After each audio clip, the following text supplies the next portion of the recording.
Interesting choice of words. America's team. What do you think about that, Shannon? America's team. I don't really think it's even close. Skip, my brother played in Green Bay for 7 years, and I went to a lot of games, and not one time did I hear a fan say, we are America's team. Oh, thank you. I am very surprised that Aaron Rodgers said that. There are a lot of small, towns, blue collar, where they play football. Mm-hmm. Buffalo, Cleveland, Cincinnati. Mm-hmm. They don't.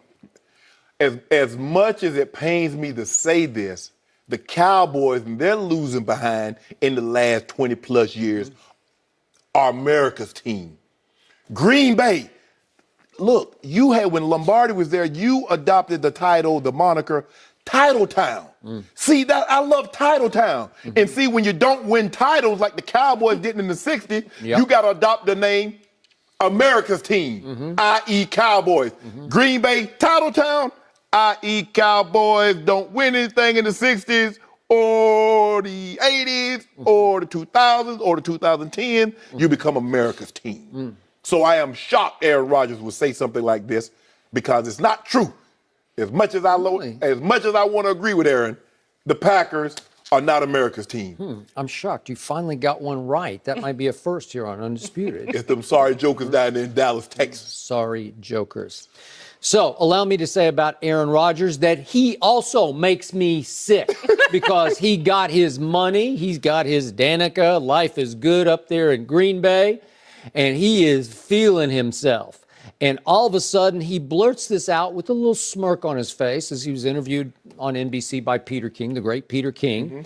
And he knew exactly what he was saying and who he was targeting. He was trying to rile up Cowboy Nation because he knows Cowboy Nation has caused him some problems, just as he's gotten even with them a couple of times.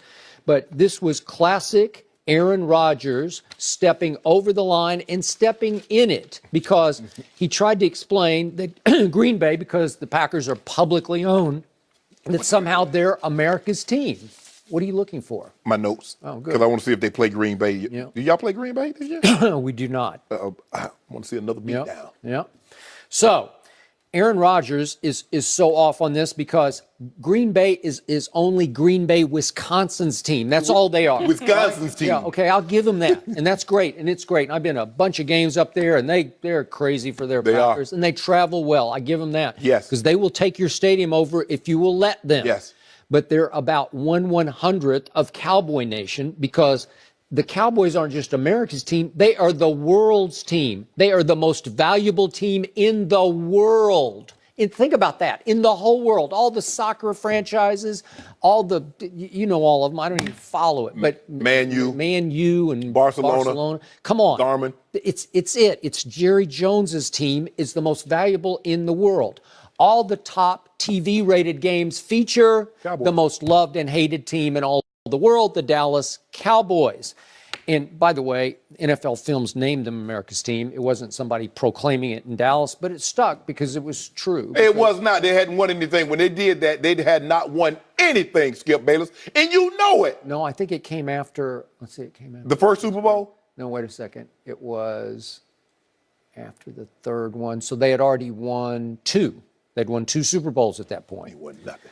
So Aaron Rodgers is also miffed that he's gone up against Dak Prescott 3 times in his career already. That's a lot of games to play against a kid who's only going into his 3rd year. And in those 3 games, Dak Prescott outplayed him every time. And do I need to mention that Aaron Rodgers, if not for the Dez robbed game, it was a catch game, he would be 4-7 in the postseason. So he knows what's up. He knows what time it is. What time is it? Yeah. 3-1 against the Cowboys. Yeah. Well, thanks to 2, the most mystifying field goals I've ever seen in my life. Hand of God field goals. Aaron Rodgers put them in position to get those field goals.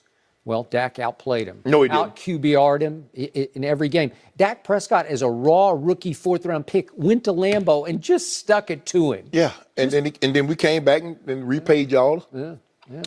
So I'm here to say I'm glad Aaron put himself in the crosshairs because this is a big year for Aaron Rodgers. He got the big contract.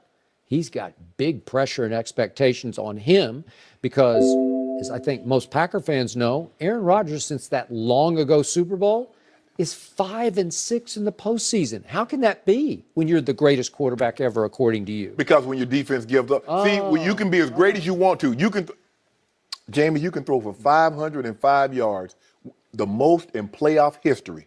You can have the most, your defense gives up more points than you score, you're going to lose. And that's what happened, didn't it, Skip? Remember, we had this conversation. It was a glorious Monday. We came in here, and you were so upset. I was on cloud 9, myself personally. That's just me. I don't know how anybody else felt, but I felt good about what I had witnessed because I just wanted you to see what it was like to be Aaron Rodgers, to be Peyton Manning, when you play really, really good.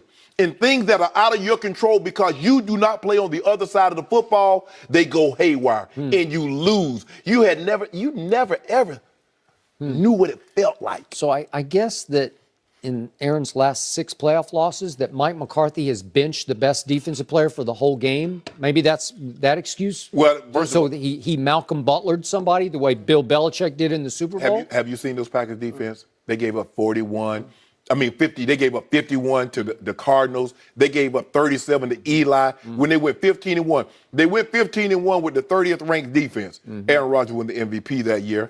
That just goes to show you. But they gave up 37 then, Skip. Remember, they gave up all them yards when Colin Kaepernick came in there and beat them.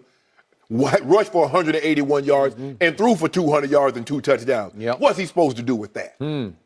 Tom Brady knows how to keep his defense off the field. Well, why didn't he do it in the Super Bowl? Well, I don't know. He threw for 505. That's pretty good ball control. Whoa. At my restaurant, that's why I stayed open late for Tom Brady. Gave one of them old fat, juicy Lucy. Special seat. I did. No. Back room. No, not no back room. He deserved it. I want people to see him. I put him right there in the middle. Pull the curtains back so everybody can see him sitting at that loser's table because he had taken the L in Minnesota. Yeah. So it's interesting to me that you rave about Aaron Rodgers, but you didn't pick Aaron Rodgers to get to the Super Bowl this year. A lot of people are. And what did I tell you? A lot of people are. It was between them and the Saints. Okay. But you went with Drew Brees. So, again, I think you agree with me. In the postseason. You didn't go with Dak? In the postseason, I would trust Drew Brees over Aaron Rodgers. I said it yesterday. I'll say it again. Why didn't you pick Dak? I mean, he outplayed Aaron Rodgers. Because they don't have Earl Thomas. It's simple as that. Or I would have. I wouldn't pick him to beat Tom Brady. I'd pick him to play Tom Brady in the Super Bowl. I was poised to do it. I just needed the deal closed by Jerry Jones. Dak Prescott didn't have Earl Thomas his first year. He went 13-3. 26 touchdowns, 3-4 picks? I mean, why didn't he Earl Thomas now? If he's that guy. I don't hear Tom Brady say, or I don't hear anybody making any excuses. Man, if Tom Brady had Khalil Mack, if Tom Brady had Von Miller, or if he had Aaron Donald, they don't do that for him. Dallas had a pretty terrible defense that year. And by the way, Aaron Rodgers just torched him in the first half. And then here came Dak. Aaron Rodgers, the one time he had a top 5 defense, a top 10 defense. 21-3, and here came Dak. I don't know how he did it. All of a sudden, he throws 3 touchdown passes, and Dallas is ahead? Whew. Amazing. Green Bay, the one time they had a top 10 defense, can you tell the people at home, since you like bringing it up since the last time, when they had a top 10 defense, what did Aaron Rodgers do at Jerry's World? What was that, like 15 years ago? No. You brought it up, 2011. You know what it was. 2011. It was 8 years ago. 2011. 8 years ago? Top 10 defense, guarantee you get you to the Super Bowl and win. You know, when I was watching Aaron on TV last night being interviewed by Peter King, he looked like he'd aged. He just looked, I don't know. That's just me. Man, stop hating. You know, he's getting up there. The man 33 years old, Skip. 33, 34. I think he's 34. Okay. He's like an old 34. His demeanor, his body language, he looked old. Tom Brady looks like a young 41. No, he don't. Aaron looks like an old 34. Don't do that. I mean, because he got the beard. You remember Tom Brady had that beard, and he looked all old. Beard ages you. And maybe that's the problem. Maybe he wants the beard. Maybe Danica likes the beard. Okay, whatever the case may be. I don't know. Let him wear his beard. I don't know, but the spotlight is on one Aaron Rodgers. It's been that way since Brett Favre got up out of Dodge. This is it. Let's see if he can live up to that big money. I don't know. He's been living up to it since. Yeah. Yeah. Really? Yes, absolutely. 5-6 in the postseason? That's horrible. How many times his team That's like Kirk Cousins or somebody. You see what happens when your team gives up 40 plus points. You lose. If he's that good, he should just overcome it. We should win in spite of it. Hold on. Why didn't Tom do that in the Super against Nick Foles? Nick Foles? Yes. Put Foles on it. You saw that Philly defense last night. They gave up 505. Yeah. Look what it did to Matt Ryan last night, and look what Tom Brady did to it in the Super Bowl. Atlanta in Philadelphia held them to 18 points. You at a neutral site gave up 41. Not you. It Don't wasn't you me. Just personally, blame Skip. your guy you give 75% to, Up Bill next, Belichick. we're going to discuss the Eagles quarterback situation. But first, there is still time to play DraftKings free $1 million team pick'em challenge for week 1. Pick a winner for every game, and if you pick at least half of the games correctly, you'll win a share of $1 million. Use the promo code FS1.